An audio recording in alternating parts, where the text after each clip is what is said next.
Hola a todos, bienvenidos a una nueva charla en Infoenergética. Estamos en Solar and Storage Barcelona 2024. Me acompañan a mi derecha, pues a quien ya conocéis de sobra, Kim Kitts. Kim, bienvenido, ¿cómo estás? Hola a todos, hola Andrés. Gracias. Y a mi izquierda, un invitado nuevo en Infoenergética, Andrés Pinilla de Mars Renovables. Andrés, bienvenido, ¿cómo estás? Muy bien, muy buenas, tocayo. Gracias. Encantado de estar aquí. Nada, a ti por aceptar la invitación. Vamos a hablar de almacenamiento energético, hay muchísimo apetito, Andrés nos lo estaba comentando antes, pero para introducir un poquito esta charla, ¿en qué momento está el mercado de almacenamiento y cuáles son las prioridades? Tú, Kim, desde la parte de consultor de mercado, ¿qué ves que hace falta que llegue ya?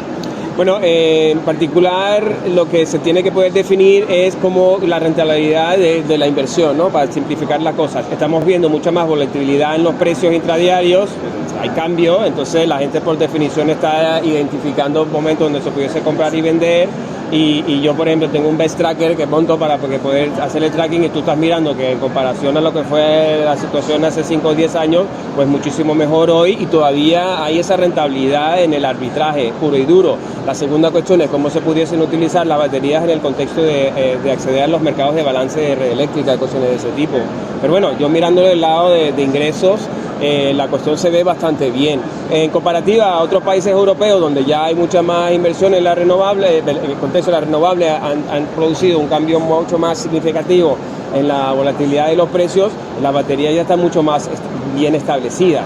La cuestión aquí sobre cuánta visibilidad, cuánta penetración puede haber aquí, yo siempre diría relativamente menos a otros países del norte de Europa, porque ya hay bastante flexibilidad, pero claro, eso no quiere decir que no la necesitemos. Entonces estamos en buen camino. Claro. Los fundamentals están moviéndose hacia tener que poner flexibilidad e introduciendo la batería en el sistema. Muy bien, ¿y vosotros desde Mars, Andrés, qué estáis viendo? Pues nosotros lo que sí estamos viendo es efectivamente que va por países, las olas van por países, ¿vale? Vemos países en los que sí que es necesaria una batería, pero una batería de un corto espacio de tiempo para un momento puntual, porque los servicios de ajustes y de frecuencia son los que mandan, pero también estamos viendo que ese modelo se agota rápidamente en cuanto se copa la capacidad de esos servicios de ajuste, claro, ¿vale?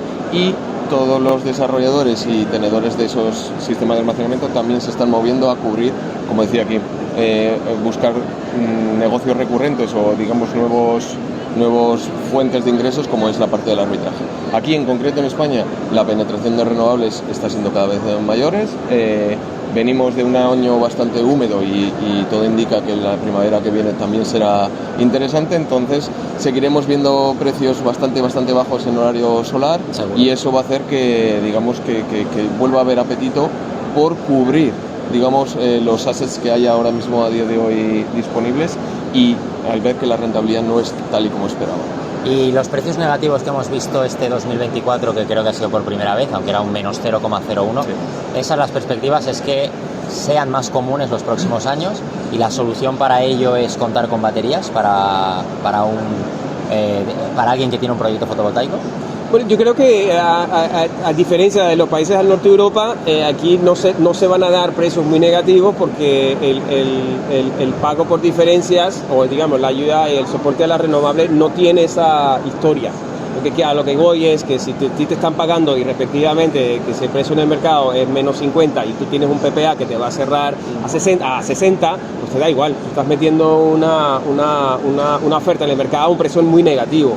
Y entonces se soporta, lo que quiere decir que se puede soportar ese tipo de introducción, pero como ese tipo de ayuda, la renovable histórica, aquí no funciona de esa manera, el precio que tú ves es pocamente negativo, por la simple razón que están cubriendo el coste, o por lo menos un ingreso extra por las garantías de origen, que en este momento están en un precio muy bajo. Entonces los precios negativos que pudiésemos ver en los próximos años o dos no va a ser muy negativo.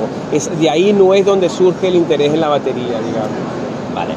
Y a nivel de números, vosotros, Andrés, sí, ¿cómo sacáis la rentabilidad? ¿Qué se necesita? Mira, uno de los puntos claves aquí es ver que, así como otras personas digamos lo comentaban, no se puede utilizar una única estrategia para hacer rentable la batería. Tiene que ser la suma de varias, es lo que llamamos como por ejemplo revenue stacking, o vale, lo que hablamos digamos el apilamiento de ingresos. Es decir, una batería tiene que servir sí para ir a la parte de arbitraje, pero también para participar en estos mercados de flexibilidad o mercados de ajuste secundaria, terciaria, ver también behind the meter cómo podemos ayudar con algo que saldrá ahora recientemente, que es la nueva subasta del SRAD, ¿vale? Sí. Si yo tengo una batería behind the meter, puedo utilizarla y puedo ponerla a disposición del mercado para flexibilizar desde el lado de la demanda y hacer que también se rentabilice. Está claro que a día de hoy, con los precios que tenemos de las materias primas y todo, no es rentable yendo solo, digamos, a una fuente de ingresos, y tenemos que ser flexibles en O sea, ese si punto. solo vas a arbitraje, por ejemplo, no sale. No te salen las cuentas a día de hoy, y eso que hemos visto, como lo veis en la parte de Best Tracker, que en la aplicación, que sí que estamos viendo un delta, un arbitraje, un spread de precios mucho mayor que años precedentes, ¿vale? Todo esto con un precio de la materia prima, el LFP, que ha bajado sensiblemente, ¿vale?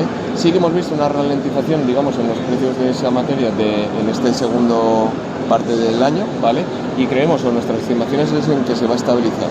La demanda de vehículos eléctricos no aumenta, entonces vemos que sigue habiendo, sobre todo en China, que es donde proveen Claro. el 80% de la capacidad, estamos viendo que sigue habiendo una sobrecapacidad cuando la demanda no está allí todavía. Por eso es interesante ver cómo los precios se están ajustando, y va a llegar un punto en el que, luego hablaremos de ello si quieres, del posible mercado de capacidad, el posible mercado de flexibilidad, llegará a ser una parte de la solución, pero la solución real va a ser la bajada real de precios que va a seguir viendo, y la madurez tecnológica que vamos a tener. A día de hoy el litio es el rey en este mercado, Sí, claro. Llegarán otra serie de tecnologías más adelante, ¿vale? Pero podemos estar tranquilos que en los próximos 3-4 años No hay que tanto rentabilizar movimiento. esas patentes que están por allí, y va a estar presente. Muy bien. Vamos a pasar a hablar, para acabar, del mercado de capacidad que tú introducías, Andrés. Empiezo contigo, Kim. ¿Cómo debería ser ese mercado de capacidad para que dé seguridad, para que dé garantías a quien quiera invertir de que va a obtener el retorno a la inversión cuanto antes, que supongo que es lo que más quiere? Bueno, en teoría, si hay un problema de missing money, a eso es lo que íbamos, hay una falta de ingreso que se necesita para hacer un top-up, pues tiene que ayudar. Y si no si no hay un agente de mercado que esté firmando un contrato tipo tolling para que te pague un cierto número de euros por disponibilidad, por capacidad, para aplicar la cosa también, a lo mismo, si no te lo dan ahí, pues vamos a tener que meternos en un mercado organizado de capacidad, que así se ayudó y se empujó mucho, por ejemplo, en el Reino Unido. El desarrollo de las baterías se basó bastante en el desarrollo a base de que tú tenías una fuente de ingresos porque estabas participando en el mercado de capacidad. Bueno, la cuestión es que mientras tanto tenemos con acceso con punto de conexión en la red eléctrica de distribución hay 16 gigas. Por ahí. ¿Verdad? Eso es mucha capacidad. Entonces, si uno se imagina, vale, si toda esta gente está yendo al mercado de capacidad para poder ofrecer, ¿qué va a ser ese missing money? ¿Cuál va a ser el precio del que se va a cerrar ese tipo de capacidad? Porque todo el mundo va a estar más desesperado que el próximo. Yo no quiero determinar, pero lo que sí quiero poner como un punto de referencia es el ciclo combinado, el coste fijo anual es como uno entre 15 y 20 euros por kilovatio año, ¿vale? Entonces, yo siempre digo, lo mínimo que uno se puede estar con una expectativa de cuál va a ser ese precio en el mercado de capacidad es eso. Y eso te ayudaría a cierto punto. La pregunta sería diferente si va a ser lo suficiente para ayudarte a cruzar la línea. Claro, lo que estamos escuchando en el contexto del mercado de capacidad es que habrá, esto es para el próximo año, que habían dos tandas, una para proyectos ya en operación y otro para los nuevos con la intención de que se firmase o llegase un precio más alto para la batería. Claro. Pero eso, hay muchas cosas que no se saben. Por ejemplo, cómo se va a determinar el uso práctico de la capacidad de la batería. Porque yo diría el factor de firmeza. Yo creo que debe tener un factor de firmeza bastante alto. Si la renovable, por ejemplo, dirías, bueno, 15% por una fotovoltaica, 1,5, ¿vale? Pues la batería tiene que estar a 80, 90%. Pero esa variable no sabemos dónde va a caer, a menos que Andrés tú hayas escuchado algo diferente. ¿Ves? Claro. Entonces, pero al fin y al cabo, lo que queremos decir es que si ese precio se cierra en el mercado de capacidad, actuará como punto de referencia para los demás que quieran hacer tolling. Entonces, me interesa y me intriga cuál va a ser la dinámica entre cómo se va a cerrar ese tipo de precio en el mercado, o qué es lo que va a venir primero. ¿Va a venir primero el mercado de capacidad y los primeros arrangements de tolling, o será la inversa? No sé, pero yo creo que los dos. ¿Tú cómo lo ves? Estamos viendo ya lo siguiente, ¿vale? Todavía no se ha, digamos, hecho la resolución definitiva del PERTE de standalone, pero sí que hemos visto que en la resolución provisional aquel que había pedido ese missing money está entre un 14 y un 20% del total de la inversión. Entonces ahí tenemos ya una pequeña referencia de cómo va. Y estamos hablando de proyectos en standalone, ¿vale? Proyectos de 5 megas, 20 megavatios hora, pero también proyectos de 50 megas, 200 megavatios hora. Y por ahí se están moviendo, digamos, quien ha sido más agresivo porque quería entrar dentro de ello, ha pedido menos y eso lo apunto aún más, ¿vale? Entonces, por ahí ya hay una serie de muestras. Y lo que estamos viendo también es lo siguiente. Hay un apetito inversor brutal por el desarrollo de proyectos, pero hay un apetito también por aquellos agentes del mercado que tienen especial zona de regulación, ¿vale? En la que necesitan esos sistemas flexibles que también les lo puede aportar las renovables, que es un punto que hemos visto y que es interesante de ver cómo las renovables cuando hay precios cero, parte de su energía la dedican a otros mercados, mercado secundario, terciario, y sacan más rentabilidad con ello, ¿vale?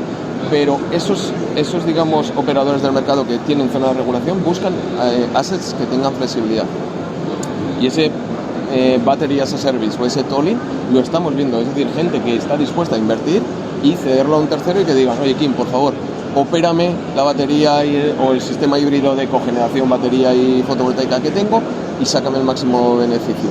Un profit sharing, un tolling al uso, un pago fijo por yo te dejo hacer un ciclo y medio al día equivalente de las baterías, y eso es algo que estamos viendo ya, que están empezando a ver ese incipiente, vamos a decir así, acuerdos que no tienes que tenerlo todo controlado desde el día cero. Eso se da a entender. Métete y ya encontrarás soluciones de monitorizar ese activo. Es lo que estamos diciendo. Exacto. Y además es algo que va a cambiar en el tiempo. Lo que decíamos, oye, lo que para un día en concreto voy a utilizar el 75% de mi batería en arbitraje y un 25% en mercado de ajuste, al día siguiente puede ser al contrario, o el año que viene el revenue stacking puede cambiar, como lo hemos visto en mercados como el de California, el de UK, el de Suecia. O sea, algo que preocuparse por el corto plazo no es lo más adecuado a la hora de tomar la decisión. Bueno, a corto, medio y largo tú puedes, hay que ser flexible, no solamente, es un poco gracioso porque hablamos de mercados de flexibilidad con la necesidad de que necesitamos colchones de flexible, pero una de las cosas que necesitamos flexible es el business plan. El business plan tiene que ser flexible porque no sabes exactamente dónde y tiene que ser financiable, que ese es el problema. Es decir, cuando tú vas a un banco, vas a una entidad financiera y dices, señores, este es mi modelo de cómo voy a rentabilizar esto, la inversión, tiene que estar debidamente justificado, y la contraparte, el financiero, vamos a decir así, tiene que saber que esto no es una foto fija en la que yo voy a operar 10 años la batería. Tiene que saber que los números que están en el aire, pero que tienen que ser así, y es difícil a día de hoy convencerles de ello, sabiendo que no hay un modelo que pueda ser sustentable en el tiempo, ni con esas curvas maravillosas que otros agentes dan, porque cambia en el tiempo de la operación. Eso me surge una pregunta sobre qué es lo que piensan los bancos, ¿vale? Entonces, lo que yo, en conversaciones que he tenido con algunos, la pregunta de hibridación es muy obvia, yo creo, como un papel que se puede jugar. ¿A qué vamos? Mira, tenemos una planta fotovoltaica o eólica ya hibridada o cada uno standalone, y uno dice, mira, si le pongo una batería puedo demostrar que puedo firmar un contrato PPA tipo baseload a una cuantía más alta, entonces te aseguras de un cierto número de ingresos más confiables. En ese contexto, el riesgo que aprecia el banco al no querer estar tomando un riesgo merchant, lo está cerrando dentro de un contexto de un PPA firmado a una cuantía, no pay as per use, sino PPA baseload, y a una cuantía un poco más alta. Eso sí lo entienden, ¿no? Y eso es lo que está, esa parte sí que la están financiando. ¿Por qué? Porque hay gente que tienen que refinanciar, ¿vale? Y están viendo, oye, mi modelo de mi planta fotovoltaica maravillosa en medio de España tenía una rentabilidad estimada de un X, por todos los curtailment, por todos los precios negativos, etcétera, se me ha ido 2-3 puntos por debajo, necesito de alguna forma recuperarlo y tal. Y entonces, en vez de, extender más ese plazo de financiación, dicen, haz algo, y son los propios bancos los que están diciendo, haz algo para recuperar esto. Y una de las partes precisamente es esa, oye, ¿puedo firmar un PPA, voy a decir un número random, a 40, solo con la parte fotovoltaica, o puedo, cubrir uno más con un delta de 20 euros por megavatio hora, sabiendo que lo voy a poder desplazar a las horas en las que los precios son más atractivos? y eso es algo que realmente sí que lo están llegando a financiar. Otro apoyo es el tipo de business plan, pero en ese contexto yo creo que se puede uno convencer más a un financiador pasivo, digamos, que no le gusta el riesgo, y es una manera de meternos en baterías, porque la otra cuestión es si uno se mete a 100% equity y tal, pero eso ya es un poco arriesgado. Pero sí, entonces no me sorprendería que hubiese cierto apetito de inversor que sería 100% equity, pero hay unos que están diciendo, no, mira, vamos de paso a paso dividiendo y así tendrá interés. Y ya cuando tengamos proyectos, esa es otra cuestión, no ves cómo lo ves tú, Andrés. Sí. Si tenemos proyectos en operación que están demostrando la viabilidad financiera, también el inversor va a tener una idea más flexible, ¿no? Tendrán un poco menos de creer lo que tiene que salir de las cajas negras, de las proyecciones a largo plazo, y entonces están viendo, no, mira, esto es rentable bajo estas características. ¿Tú cómo lo ves? Muchos de los IPPs que estamos viendo están diciendo eso, oye, todo mi portfolio voy a seleccionar un asset, normalmente el que está más castigado por curtailments, etcétera, voy a poner ahí una planta piloto, voy a yo acostumbrarme, claro, ver cómo va, ver cómo salen los números, ver cómo la opero, ver quién me la puede gestionar y quién la puede operar, y ya está. Claro. Y una de las cosas que comentabas, y como comentábamos antes, es real, es decir, el apetito inversor está allí, ¿vale? Pero para que sea, digamos, financiable, se están buscando este tipo de contratos de larga duración con operadores de esas baterías, en las cuales te garanticen una cierta fuente de ingresos durante los próximos 10 años, y ya está, porque es cierto que los payback period no son tan inmediatos como en Holanda, que estábamos hablando de 3-4 años, de Holanda a Suecia, ¿vale? Aquí es un poco más a largo plazo y tienes que buscar ese punto. Muy bien, pues oye, se nos ha ido un poco de tiempo porque hemos dicho unos 5 minutitos, pero hablar con vosotros y hablar de baterías es extenderse. Pero bueno, muchísimas gracias, Tim, como siempre, un placer hablar contigo. No, a ti y a ustedes, gracias, Andrés, por los dos Andrés, digamos, y a ustedes por escucharnos, gracias. Y Andrés, espero que te haya gustado tu primera experiencia, creo, con Infoenergética, y muchísimas gracias. Para repetir cuantas veces necesites. Pues queda grabado, o sea que ya no puedes decir que no. Espero que os haya parecido interesante esta charla y nos vemos en un próximo vídeo.